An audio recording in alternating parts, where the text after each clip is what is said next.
রাষ্ট্রমন্ত্রী আপনি বিভিন্ন ধরনের হুমকি দিচ্ছেন, হুমকি দিয়েন না।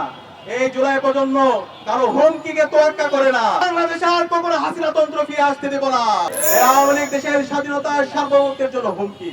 সুতরাং এই আওয়ামী লীগকে এবং খুনি হাসিনার দোষরদেরকে এই বাংলাদেশে বিচারের আওতায় নিয়ে আসতে হবে এবং সারা দেশব্যাপী যে দর্শন হচ্ছে, যে সন্ত্রাস হচ্ছে, যে মাফিয়া তন্ত্র হচ্ছে, এই সন্ত্রাসীদেরকে দ্রুত সময়ের মধ্যে অ্যারেস্ট করে তাদেরকে বিচারের আওতায় নিয়ে আসতে হবে।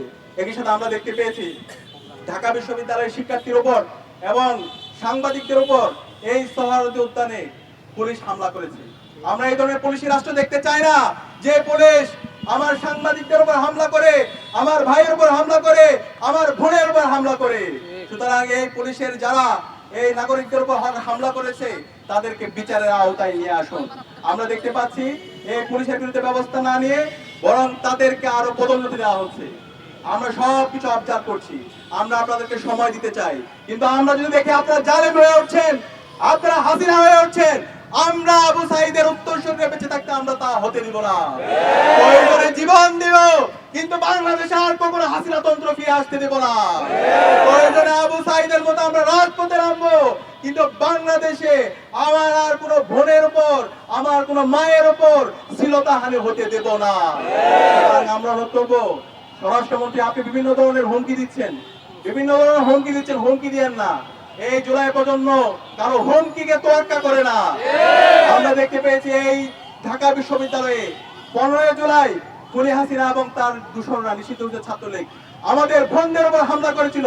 পরবর্তীতে বাংলাদেশে যে গণবিপ্লব হয়েছে, সেই বিপ্লবের মাধ্যমে খুনি হাসিনা এই দেশ থেকে পালাইছে। সুতরাং সাবধান করছি, আর কোন আমার মা বোনদের উপর যদি হামলা হয়, আমার মা বোনদেরকে যদি বিভক্ত করার হুমকি দেওয়া হয়, আর কোনো যদি দর্শন হয়, দর্শনের পর যদি বিচার না হয়, তাহলে আমরা আবার রাজপথে নেমে আমরা গণপ্রতিরোধ গড়ে তুলবো ইনশাআল্লাহ। আপনাদেরকে অনুরোধ করবো, বাংলাদেশের ছাত্র সমাজকে অনুরোধ করবো, সবাইকে সজাগ থাকতে হবে। প্রতিটি পাড়ায় পাড়ায়, মহল্লায় মহল্লায়, প্রতিটি স্কুলে, কলেজে, মাদ্রাসায়, বিশ্ববিদ্যালয়ে এই দর্শকদের বিরুদ্ধে প্রতিরোধ কমিটি গড়ে তুলতে হবে। দর্শকদের যেখানে পাওয়া যাবে তাদেরকে ধরে থানায় দিতে হবে, তাদেরকে প্রকাশ্যে বিচারের আওতায় নিয়ে আসতে হবে।